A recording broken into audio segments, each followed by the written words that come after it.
some developments on the gold for oil policy, and a couple of SME related stories. If you're ready, let's go.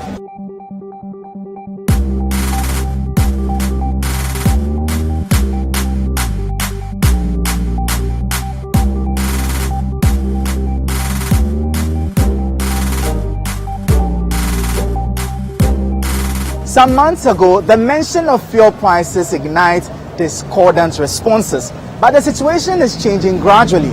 On your next visit to the fuel stations, expect to get petrol and diesel for at least 50 pesos cheaper than in the previous pricing window. The decline in the price of petrol and diesel comes days after the Vice President, Dr. Mahamudu Bawumia, touted the gold for oil policy as impacting the price adjustments at major fuel pumps. We have not only seen, as a result of the policy, we have not only seen a decline in prices from the 23 cedis per litre to around 12 cedis per litre, we have also seen stability in the exchange rate as we predicted. However, this accession has been greeted with mixed reactions from stakeholders. During a visit to some major fuel pumps, the price of petrol and diesel had seen a marginal decrease of about 5%. For instance, Total is now selling petrol at 12 Ghana cedis 95 pesos instead of the previous 13 Ghana cedis 40 pesos, while diesel is being sold at 13 Ghana cedis 49 pesos instead of the initial price of 13 Ghana cedis 80 pesos. It's similar at other fuel pumps where the price of petrol and diesel is hovering around the 12 Ghana cedis 90 pesos mark and 13 Ghana cedis 40 pesos mark respectively. Duncan Namwa, the Executive Secretary for the Chamber of Petroleum Consumers Ghana, COPEC, says the downward trend in price of crude oil on the international market is a key driver to the decline in petroleum products locally. There's every indication that global market prices are easing. That is simply because of the demand-supply function. Unlike when you are approaching the Yuletide, Christmas, you have production, manufacturing being ramped up. Around these times, people are going back to work, and so your aviation systems are no longer connecting as fast anymore. You don't have too many people traveling for vacations and all of that. And then again, China, India would have eased a bit with their numbers. Now, once demand declines and supply remains quite constant, you have a situation where there's likely to be a dip in prices. And so yesterday, before close of trading, you had, for the first time in almost 18 months, crude had entered into the 60s. Crude that has stayed throughout 2022 around 90-100 region is suddenly lower. For consumers of the products, the current price reduction is good and will impact positively on their businesses and livelihoods. Go down is good, you see, but if we go down more so that we too very happy to work. If the price go up, we can't make it, you know, we can't make it. So if you go down so that we can get chop money to wash house, buy clothes, you know, and then me, myself, and then everything, so that everybody will be happy. Current price adjustment is for the second pricing window of the month of March. On the back of this background, Duncan Amwa is of the view that if the local currency stabilizes, consumers of petroleum products should expect more relief going forward. Although the window that we've just entered, computation closed around 12/13. Just yesterday, prices declined again. So it's possible that for the first window, April, you might see some further declines in prices due largely to international market price movements, which, like I indicated, quite bearish at the moment. Numbers are down, and so cargo that probably wasn't traded last week would have to trade for less today. Before the reduction, the Vice President, Dr. Mahamudu Bawumia, had announced that consumers of petroleum products should expect a further decrease in the price of fuel at the pumps as a result of the implementation of the government's gold for oil policy. The gold for oil policy, which was announced last year by the government, is to allow it to pay for imported oil products with gold. This will be in two channels, via barter trade or via forex obtained from selling gold to a broker. The move, announced by the Vice President Dr. Mahamudu Bawumia, is an intervention to help stabilize prices of fuel products as well as reduce the pressure on Ghana's foreign exchange. According to him, the gold for oil policy, which is now in its third month, is already yielding a positive impact and is expected to do more. So far, it has seen about 100,000 metric tons of fuel brought into the country. Speaking at the commissioning of the new head office for the Bulk Oil Storage and Transportation Company Limited BOST in Accra, Dr. Bawumia reiterated that the policy is on course to achieve its overall objective, arguing that the policy is the most important macroeconomic policy intervention introduced to deal with exchange rate issues. The gold for oil policy is the first policy of its kind in Ghana since independence to address this type of balance of payments crisis that we faced. In my humble opinion, this is the most important macroeconomic policy intervention to deal with the exchange rate depreciation, fuel price, food price, and inflation nexus that we have had. We have not only seen, as a result of the policy, we have not only seen a decline in prices from the 23 cedis per litre to around 12 cedis per litre, we have also seen stability in the exchange rate as we predicted. And I must say, all thanks should go to the Ministry of Energy, to BOST, to MPA, to the Bank of Ghana, Ministry of Lands and Natural Resources, and the PMMC, who rose up to the occasion when we face this crisis of a rapidly depreciating currency along with rapidly increasing fuel, transportation, and food prices. He also announced that consumers of petroleum products should expect a further decrease in the prices of fuel at the pumps from tomorrow as a result of the implementation of government's policy. Already, the national average price for petrol and diesel currently stands at 13 cedis 53 pesos and 13 cedis 69 pesos respectively. I've been told that next week we are likely to see fuel prices fall again as a result of this policy. Next week is not actually, Professor has just said, it's not that far. It's tomorrow. Tomorrow we will see the decline in prices that we are expecting. I mean, this is remarkable. 2.5 months ago you are at 23 cedis per litre. Today you are at 12 cedis and falling. That is a good point. You have heard the Vice President, but industry players disagree. Listen to both sides and see which of the arguments wins your support. 2022 arguably was a dreadful year for Ghanaians. Household incomes dwindled significantly as cost of living soared. Central to the challenges that plagued the Ghanaian economy was the skyrocketing fuel prices, a commodity that began the first quarter of 2022 at 6 Ghana cedis, at a point in the same year, was twice more than the January price. Many Ghanaians asked for the government's intervention. In response, the gold for oil policy was instituted.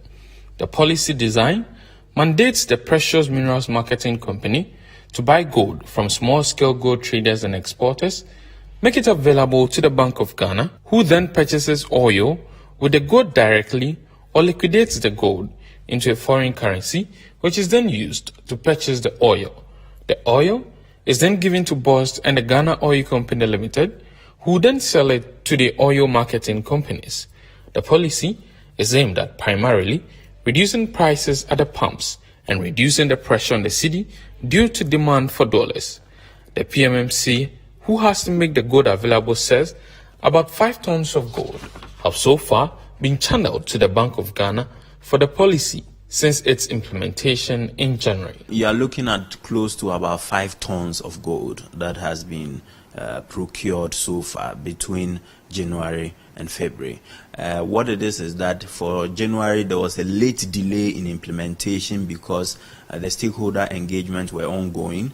They had raised certain issues which needed to be resolved before implementation started. The 5 tons of gold, according to the National Petroleum Authority, has been used to ship 5 different consignments of petroleum products, with 2 more consignments expected at the end of March 2023.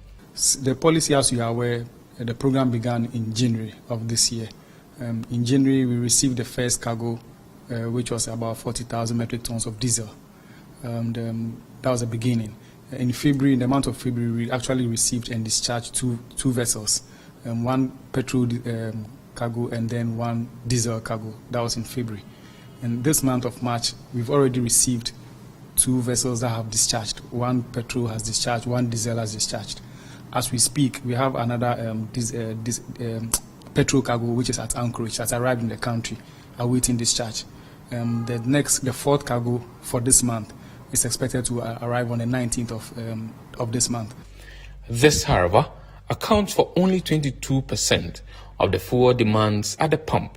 This is according to the Association of Oil Marketing Companies. We have not been having enough fuel for everybody because you remember the percentage to the total output is not that much. So obviously not everybody can get it as I speak. If it has to speak right now, what has been supplied so far constitutes about 22% of the market. The government, however, says the dividends of the policy are already being felt by Ghanaians. Prices of products have been recording a marginal reduction in the first quarter of 2023, even though petrol, for instance, saw a steady rise from 12 cedis 40 pesos per litre in January to 15.25 per litre in February. The commodity has recorded a marginal drop, with fuel selling as of March 17 for 12 cedis 95 pesos per litre. Vice President Dr. Mahmoud Bawumia says the drop is as a result of the gold for oil policy, but critics say that falling global prices is rather the cause. We have said from all publications that the declines in prices is simply as a result of global trends, where the demand currently is not as high, yet production numbers are still high.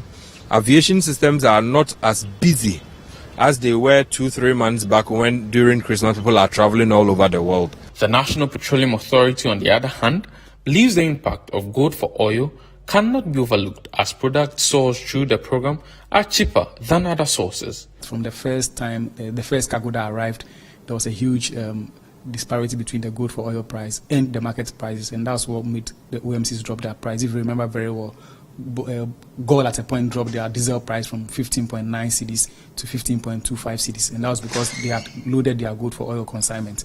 And another impact we've seen is that since the program started, it has forced the market to also move the market price to move closer to the gold for oil price. The Association for Oil Marketing Companies, however, believes that timing for assessing the impact of the policy is not appropriate. According to the association, a fair assessment is dependent on the policy meeting 50% of the petroleum needs at the pumps. The only thing is that now the G4O is just about almost 22%, 23% of the cargo or the tonnage that we are supposed to consume. So obviously the impact is not so glaring like if we were to get about 50% of it being done. So, but yes, though, there's an impact. There's some amount of impact. The National Petroleum Authority has assured that the target of the policy, accounting for 50% of the needs of the market, will be achieved at the end of March. Yeah, so actually the program, the objective was to meet 50% of our consumption per month, whilst the remaining 50% will be imported by the bulk import distribution and export companies. So that's the objective. And I think with the volumes that have come in this month, it means actually when the program began, the objective or the plan was that by March we should have met that target of 50% of imports meeting our demands per month, and that's where we have gotten to. Vice President Dr. Mahmoud Bawumia also believes the gold for oil policy is the single most important policy instituted to address foreign exchange challenges. The Vice President says the cedi has been stable in the first quarter of 2023 due to a gold for oil policy, But how has the cedi performed in relation to major currencies? Courage Botti is a currency analyst. To be honest, we at some point last year we got to even 16 cedis, 15 cedis, and those were the terrible periods of late November, early December, where we got to, and we haven't hit any of such levels so far. So if we did 15, 16 at some point, and now the highest we recorded so far this year, I think is about 13 cedi 20 pesos to $1. That is relatively much better performance than we saw previously. For the National Petroleum Authority and the Association of Oil Marketing Companies, the policy has reduced the demand for dollars in the operation of oil marketing and distribution companies. The dollar that would have needed to pay for this 50% of the product that is coming from BOST now is coming from gold purchases. So previously, if you were getting this almost $200 million that is needed per month to pay for gold oil import, and now you are getting about 50% from the gold purchases, that means that you have taken that pressure off BOG, which was supposed to supply, or the normal market, which was supposed to supply this 100 billion. So clearly it has brought some stability. These debates have rekindled conversations on whether the policy should be scrapped or maintained. The Chamber for Petroleum Consumers wants the government to replace the policy with a new arrangement where BOST rather purchases and stores petroleum products to be used in times of market instability. But the National Petroleum Authority says BOST lacks the capacity to carry out the mandate required. A major criticism against the policy has been the availability of gold for its continuous implementation. The Precious Minerals Marketing Company has, however, assured of policies to ensure sustainable supply of gold. It is important that PMMC establishes a presence within these gold mining communities. And for that reason, what we did was to identify hotspots or gold centers, aggregation centers for this purpose. And so as we speak, PMMC has opened its first ever branch in Kumasi to be able to take care of the implementation of this program. The next branch that has been opened is Takwa. Let's talk about inflation now, as it fell slightly in February this year to 52.8% after a 19-month surge. Well, it's a 0.8 percentage points lower than the inflation recorded in January 2023. The Consumer Price Index measures the changes prices of a fixed basket of goods and services that households in Ghana consume. The said basket, which contains food and non-food items, helps in appreciating the average price levels in the country. For the second time after 19 months, the inflation rate for February 2023 has dropped marginally to 52.8% from the 53.6% recorded in January 2023. The government statistician Professor Samuel Enim has been given highlights of the figures. Highlights of February 2023 rate of inflation. Rate of inflation for the month of February 2023 stood at 52.8%. This indicates a 0.8 percentage point lower rate of inflation compared to the inflation rate that was recorded for the month of January 2023. In January 2023, rate of inflation stood at 53.6% relative to 52.8% for the month of February 2023. From this perspective, we have sustained the reversal in the upward trend in inflation that we recorded in greater part of 2021 and 2022. From a regional perspective, for the first time, we are seeing Western North recording the highest rate of inflation of 63.6%, and also for the first time seeing Western North recording the highest food inflation of 77.3%. The region that recorded the least rate of inflation was the Volta region, which recorded a rate of inflation of 35.4%.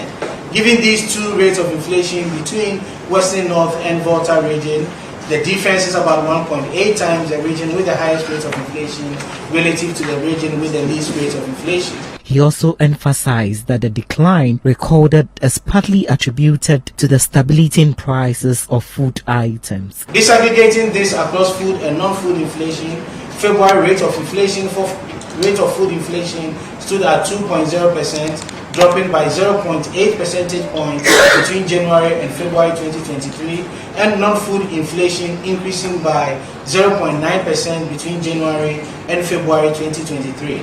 Specifically with February 2023 non-food inflation on a month-on-month basis, 1.7%. So the reduction that we are recording, it's driven relatively more by the stability that we are seeing from a food perspective relative to a non-food perspective. Meanwhile, economist Dr. Patrick Isumin has opined that the rates could be further tamed to offer some relief to the purchasing power of consumers. So I think a decline, however marginal, is welcome. We have to understand that, inflation rate of 52.8 is still very high. It's extremely high, even by Ghana's own historically relatively high inflation rate. 52.8 is still quite high. So it just tells us that we still haven't made significant progress in terms of taming inflation. And also, when you look at some of the breakdowns, you see food inflation of 59.1% is still very, very high. So while, we've made some marginal progress in terms of stopping the inflation from running away any further, we have to admit that we still haven't made significant progress in taming. If we continue on the current trend, we might see additional marginal reduction, but we shouldn't think that we're out of the woods yet. I think one of the things that seems to have helped is the relative stability of the currency. So the food inflation is not running away as fast as it was towards the end of last year. So we will see those things as positives. The government plans to roll out a policy that allows importers to clear their goods at the ports. Players in the shipping industry aren't too enthused about this, as the self-clearing policy, in their opinion, will threaten their jobs. Let's interact with the business community, especially those involved in imports, about the intended program. The government, during this year's budget reading in Parliament, announced that it will introduce a self-clearing policy. This policy, when implemented, will allow the self-clearing of goods by importers without recourse to the customs house agents. However, the news was met with stiff opposition from the freight forwarding fraternity. The group is kicking against government's intended policy due to its threat to their job security. They lament that it will lead to the loss of over 10,000 jobs. It's about people going to lose their professions, their jobs, their source of income. Because the moment that is implemented, then in reality, what is the use of the freight forwarder or the customs house agent? Invariably, they are different. I don't think it's less than 10,000 job loss. Because you're looking at the various entry points. You're looking at the Tema Harbour. You're looking at the airport, that's Kutuka. You're looking at Takrady Harbour. You're looking at the various land borders. Aside the loss of jobs, that will affect the business people or the people in the industry. It is likely the government will lose revenue. Madam, let me tell you some secret. It won't happen today or tomorrow. They've done it long time. Not this government. Past government. But it will never happen. How can you say that the importers can clear their own goods? No, it will never happen. If they try this, they will see. You are not custom license agent. There's no way you can clear. And even if you clear, if there's something happen, you can tell everybody that you can go out there and clear your goods. Which system is the importer going to use to clear his goods? Is it not the same agent that is going to hire? Because you are not customs house agent. You don't have any business doing with customs, and you don't know the process and procedures.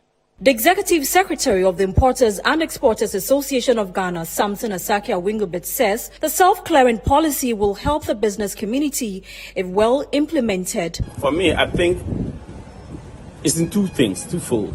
Before ICOM came into existence, there was this self-declarance that customs gave license to companies that were doing businesses or goods in volume, that were bringing goods to the country in huge volumes, and were tax compliant, and their risk level were very low. So customs give them the liberty to have their own in-house staff who were clearing for them.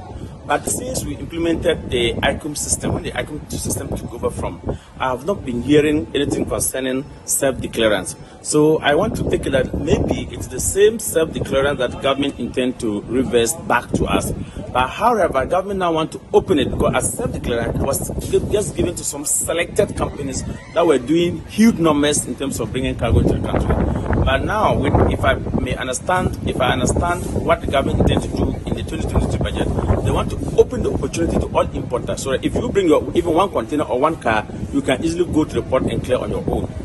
For his part, the president of the Ghana Union of Traders Association, GUTA, Dr. Joseph Obin, indicated that due to the rigorous technical processes involved in the clearing of goods, importers may not have the capacity to execute the clearance of goods by themselves. He also added that the clearing policy must be made optional in order not to cost the clearing agents whose livelihoods depend on it. It is okay when it is easy for the normal trader to clear his goods. So it's also good for those who can clear by themselves. So I think it's going to be optional. It shouldn't be something that should be mandatory, that everybody should clear his goods, so that the clearing agents will do their core businesses.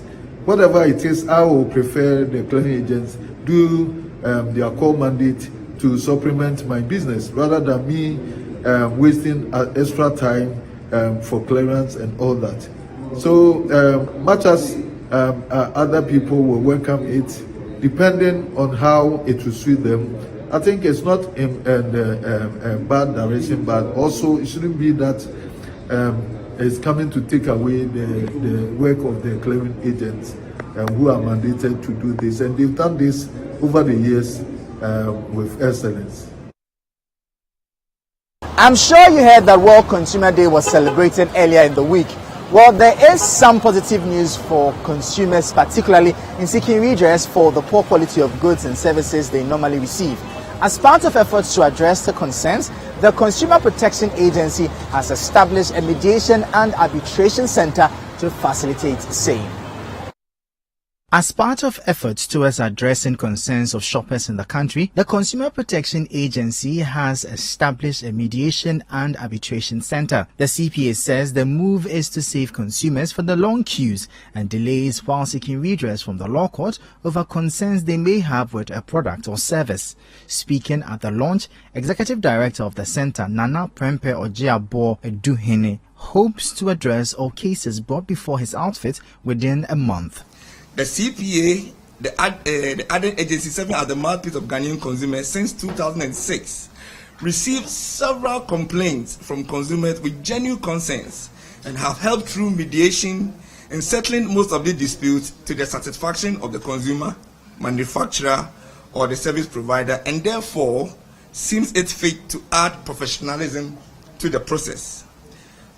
The Consumer Mediation and Arbitration Center is managed by professionals who are holding, most of them are holding executive masters in alternative dispute resolution, are members of the Ghana National Association of ADR Practitioners, in which we have our president here, and supporting staffs.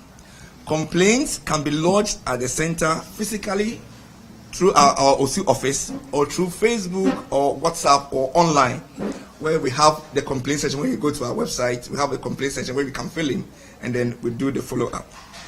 Invitations are delivered to parties, and date is scheduled for mediation process to set in. Parties after mediation sign a consent settlement, which is enforceable by any court in Ghana under the ADR Act. Mediation and arbitration takes exactly 1 month. Meanwhile, speaking at the same event, President of the Ghana National Association of Alternative Dispute Resolution Practitioners, Daniel Owusu-Koranting, lauded the move by the Consumer Protection Agency, adding that it was crucial to protecting the relationship between consumers and businesses. The country lacks a national policy which is comprehensive enough to protect consumers and to address conflicts that will arise from the interaction of business and consumers. Businesses must be interested in ensuring that consumers are protected from quacks, so that high reputation of business will become a differentiation factor to promote good businesses to gain increased profitability. Strong consumer protection laws promote good business. An important aspect of the relationship between business and consumers is the issue of a resolution mechanism to address conflicts that arise from the interaction between business and consumers. It has become an acceptable fact that the costs that are for a long time, being the means of resolving conflicts, are expensive, adversarial, time-consuming, and stressful. The United Nations Guidelines for Consumer Protection states that, and I quote, information on available redress and other dispute resolution procedures should be made available to consumers, unquote. Meanwhile, speaking on the World Consumer Day, CEO of the Consumer Protection Agency, Kofi Kapito, called for the passage of the Consumer Protection Bill as soon as possible. As you all know, we don't even have any consumer bill passed yet. So we are going to adapt and use it as a campaign to create awareness for consumers to push for the passage of the consumer bill, which is very, very, very important.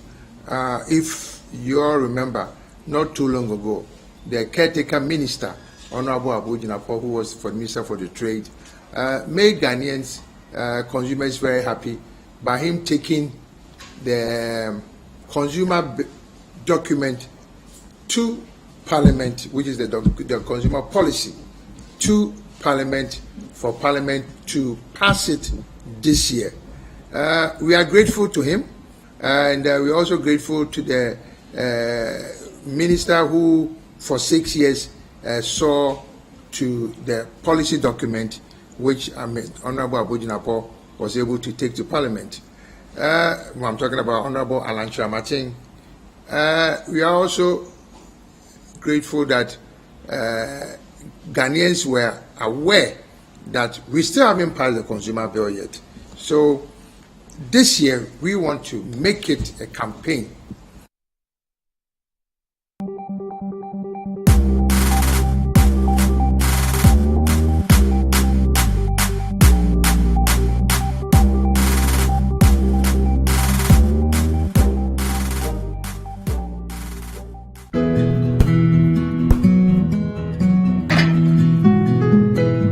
Is the neighborhood I'm having my twins. The very reason why I took it for us. See, the price is very good and it's spacious to contain all of us.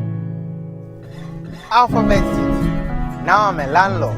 I don't pay rent. And my Airbnb business is booming. To be PMMC, bank and I say Alphabet City. The pension pay 20%. The payment plan, I want to share my man. Just very smooth. This is a healthy place to raise our families and creating peace. Come on, be my neighbor. Alphabet City, the ABC of Home Sweet Home. Alphabet City is a classy and peaceful gated community in Sakumono. We have 24/7 top-notch security and high-quality access roads. We have 3 bedrooms and 2 washrooms, 3 bedrooms and 3 washrooms with boys' quarters. We have 3 bedrooms and 4 washrooms. We have 2 bedrooms and 2 washrooms, all with beautiful kitchens and kitchenettes. Call Alphabet City on 0240-111119 or 050-44-99999. Alphabet City, the ABC of Home Sweet Home.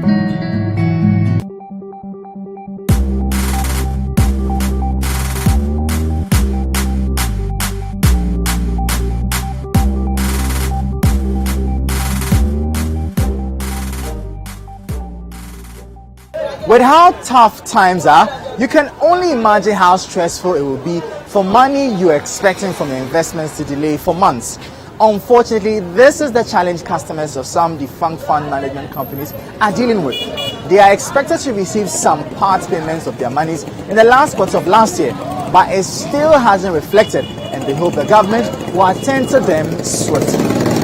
Some customers of defunct fund management companies are urging the government to fulfill outstanding payments owed to them since last year. These customers allege that the government failed to make a 20% payment of their remaining lump sum in October 2022 despite an earlier agreement which spanned over a 5-year period. The Securities and Exchange Commission had revoked the licenses of 53 fund management companies in November 2019 as part of a financial sector cleanup due to their failure to return clients' funds and the folding up of their operations. In 2020, government and the Registrar General basically gave us an option to opt for a government bailout. So in 2020, they paid us 20% of our investment, and the balance was then to be split over 5 years. In 2021, they paid, and the payments are in October, they paid the first year. And 2022 was meant to be paid in October. And till today, we don't have any information, no text message, no nothing. And the payment hasn't come through for the second of the 5 years. So yeah, we don't know what's happening. We've been to the AM Fund and we've been to SEC, but we're getting no information, and government hasn't said anything at all. And some of us, and our money is losing value. The aggrieved customers have expressed their dissatisfaction with the non-payment of their funds and the adverse effect it has had on their livelihoods. Some spoke to us on condition of anonymity. As I'm now, I'm almost pension. I'm at home, I'm doing nothing. Always if I wake up, I don't know what to do. My kids, I look up at me. Daddy, you are sister, what are you doing? My money, some of my friends who I know, they are almost dying, just like that. Some of them, they are on sick bed. They don't even have money to pay for their drugs. That is the situation we find ourselves now. They hope the government will address their concerns soon. We just want to know what is happening. We want to know when, if we are going to get paid. At least communicate with us. I think it's a little unfair having made arrangements with us to break your own contract and not communicate at all. That's the biggest issue. We just want information. And we believe that we consider a very small minority. So payment to us will not be difficult at all. And we are urging Security Exchange Commission, the Registrar General, and then M Fund, GCB Capital to come to our aid. We are pleading that we need this money urgently. We want government as quickly as possible to come to our aid. I know this money is not any people who left. We are not up to 500, and in percentage wise, I don't think the government cannot pay. If the government come in, the financial minister, as his promise, the individual bondholders with our local capital, I think if the government is coming, they can pay. President Nana Addo Dankwa Akufo-Addo recently appointed Ignatius Bafo-Ehua, the Minister of Employment and Labour Relations, as the Minister in charge of pensions. Mr. Ehua says his first assignment will be to review the National Pensions Act 2008, Act 766. Here's why. President Akufo-Addo appointed the Minister of Employment and Labour Relations, Ignatius Bafo-Ehua, as the minister responsible for pensions on January 30, 2023. The appointment, which is in accordance with Section 211 of the National Pensions Act, means the minister will supervise the activities of the National Pensions Regulatory Authority, NPRA, and the Social Security and National Insurance Trust, SNIT. This comes after the minority in Parliament cautioned that any new ministerial designations will not be tolerated as the country embarked on a debt restructuring program to revive the ailing economy. On Wednesday, March 15, 2023, Ignatius Bafo-Ehua paid a working visit at the National Pensions Regulatory Authority office in Accra. According to him, the purpose is to familiarize with the system and workforce at the institution, as well as discuss pressing issues. He also identified some challenges the NPRA is facing. As you may all be well aware, somewhere early last month, His Excellency the President appointed me as the minister that should be responsible for pensions. And they, being the regulator of the pension space, we decided that we come here first to learn at first hand what it is that they do. We also give them our policy perspective on what we think they should do and have a chat as to the way forward. That's exactly what we are in here to do. And we've started. We've met with management. In a moment, we are also going to meet with the board. So that is all about that. In terms of strategic direction, I'm yet to meet with the board. But even at the management level, of course, they have operated the Act for the past 13 years, and they have seen some shortfalls in the implementation of the Act. So they have proposed to us that even as we journey together, perhaps one of the earlier preoccupations will be to look at a review of the Act 766. The Deputy Chief Executive Officer of the National Pensions Regulatory Authority, David Tete Ameabe, expressed his preparedness to work with the minister. I'm very privileged to be working with these two passionate leaders of mine. That for sensitization, we continue to do it. We spend a lot of our budget moving into the hinterlands, moving to the market. We have market activations. I personally, with the team, we went to Oda, we've been to Asesewa, we've been to Krachi, and so on and so forth. We've also used the media, like you are doing with us, also to make the message to go further. And we'll continue to do that. Some small-scale business owners and manufacturers are lamenting the hiking prices of raw materials, citing the negative effects it has on their businesses. This is quite concerning as it could threaten their livelihoods. These business operators are hence calling on the government to intervene to ensure their businesses are sustained. For these small businesses, their quest to survive depends largely on the right raw materials, more importantly, its pricing, so they can break even. According to some traders, although government is doing its best by affording them the platform to market their products, much more needs to be done to ease the burden. One of the platforms given to these individuals to market their wares is the trade fair held at the West Hill Mall, where business owners are given the opportunity to display their wares. For these small businesses, their best bet remains the support from government. Here are some small-scale business owners speaking to City News about the challenges of having to market their business.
Mujani Abubakar, who is into the groundnut and shea butter value chain, came all the way from the northern part of the country to the exhibition. She speaks to City News about the prospects and challenges in engaging in such business.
Chief Executive Officer of the Ghana Trade Fair Company Limited, Dr. Agnes Edu, says government is embarking on a drive to support such entities.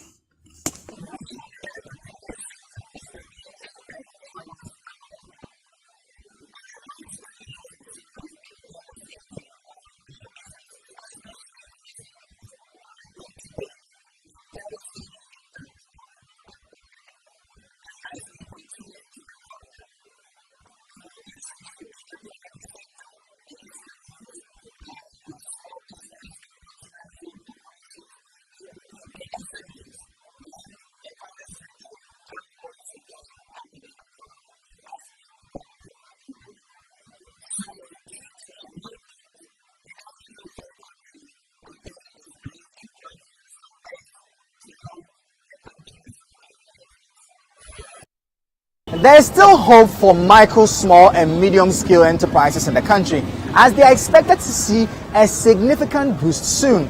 The United Nations Industrial Development Organization and the Japan government, in partnership with the Ghana Enterprises Agency, have introduced an initiative to help scale up agribusinesses in the country.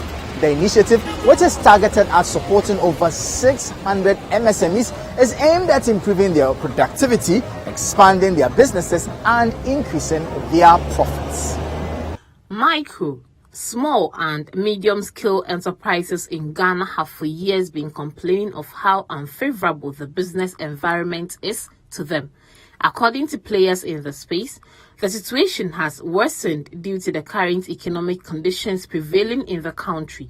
With funding from the Japanese government, United Nations Industrial Development Organization UNIDO and the Ghana Enterprise Agency will be giving support to some identified businesses to help them scale up.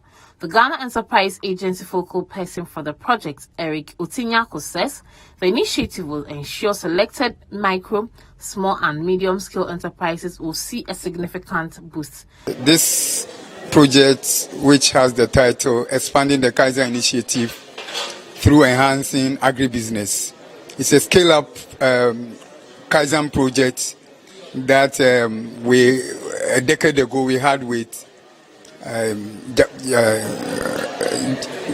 JICA, that is Japan International Cooperation Agency, funded by Japan government.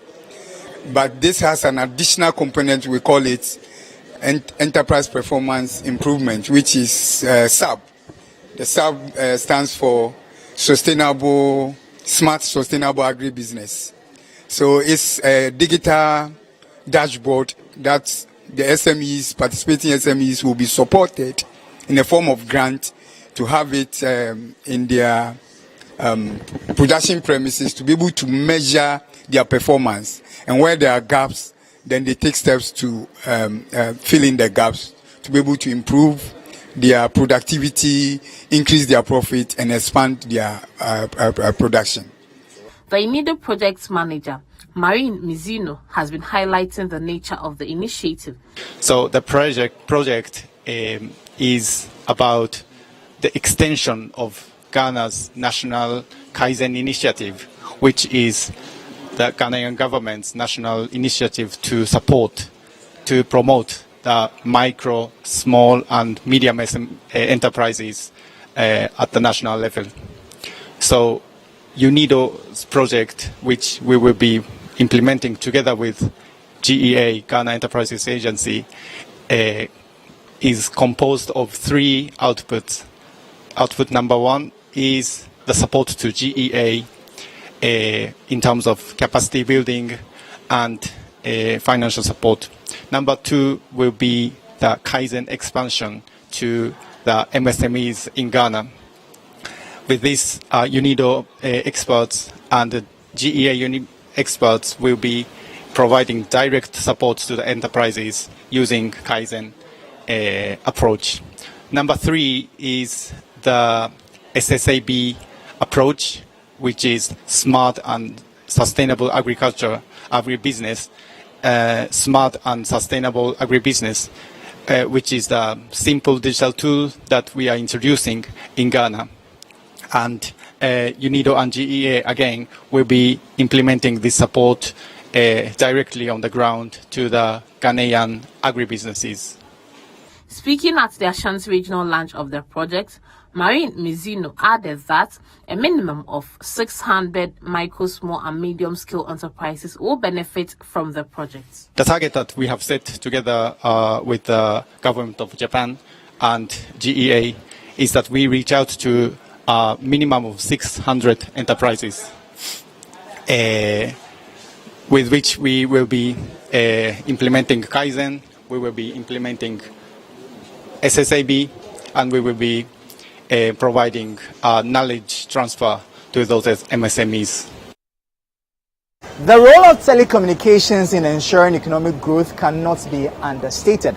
Thus, not strange that players within the mobile telecommunications industry are calling for a more innovative strategy to enhance mobile connectivity across the African continent. We interacted with some of them at the 2023 Mobile Technology for Development Conference in Accra. The calls for transformative business model to spur the economic growth of the continent has been ongoing for some time, with individual countries trying to leverage on new technologies to build their local economies. Addressing participants at the 2023 Mobile Technology for Development Conference in Accra, the Deputy Minister of Communication, Ama Puma Boateng, assured of government's commitment in bridging the digital divide. The strategy is intended not only to position Ghana as the digital gateway to the continent of Africa, but also to take advantage of the creation of the African Continental Free Trade Area. As we seek to ensure connectivity throughout our country, as well as pursue the African agenda, we are extending our digital infrastructure to our eastern, western, and northern frontiers to enable seamless connection to our neighbors. In order to effectively drive digital financial inclusion, we first of all need to drive digital inclusion and connectivity. Ministry of Communications and Digitalization and its agencies, working with the private sector, have introduced many initiatives to narrow the digital divide and empower citizens to embrace the use of ICT. We are implementing the Rural Telephony and Digital Inclusion Project to connect over 3 million people to now have equal access to the innovations and digital initiatives introduced by both government and the private sector. In a speech delivered on behalf of the Vice President by the Executive Secretary at the Office of the Vice President, Dr. Augustine Blay highlighted the essence of technology in achieving economic growth. The real economy is where economic activities takes place, and digital financial inclusion must be integrated into the real economy to have a tangible impact on our citizens' lives. This is why I believe the topic, driving digital financial inclusion in the real economy, is very appropriate at this juncture in our economic development. As a country, we have made significant strides in the digital financial inclusion agenda. Today, Ghana is recognized as a success story and a global hub for digital innovation and disruption, therefore attracting both talent and funding to this country. On his part, the Chief Executive Officer of the Ghana Chamber of Telecommunication, Engineer Dr. Kenneth Ashbe, called on stakeholders within the Ghanaian space to leverage on the challenges to build a resilient economy. I think that as a country, we are well positioned to be able to take advantage of mobile technology, for development. And if you look at all the things that have happened in the digital financial space, the fact that Ghana is one of the most financially included economies that you can have, in Africa, that definitely tells you that there's so much happening. This is an industry that since liberalization that has been driven by the private sector with support from, government and all of that. But the point is that we still have a large usage gap, so currently if you look at it, all the districts have 4G connectivity. So we have about 90% 4G connectivity across the land space. But in terms of usage, there's still a lot of work to be done, and part of it is the issues around the cost. So that's a conversation that between us, the ministry, the NCA.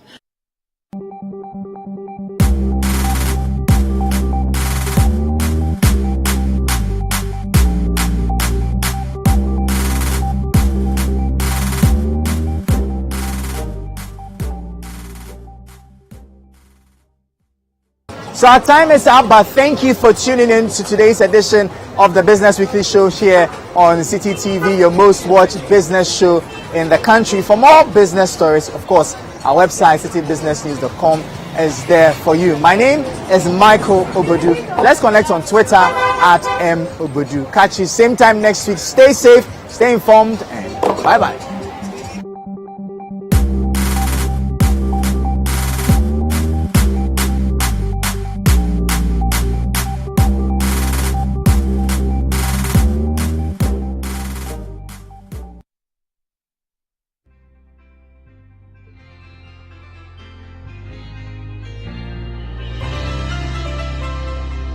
Is this Nani floor? Yes.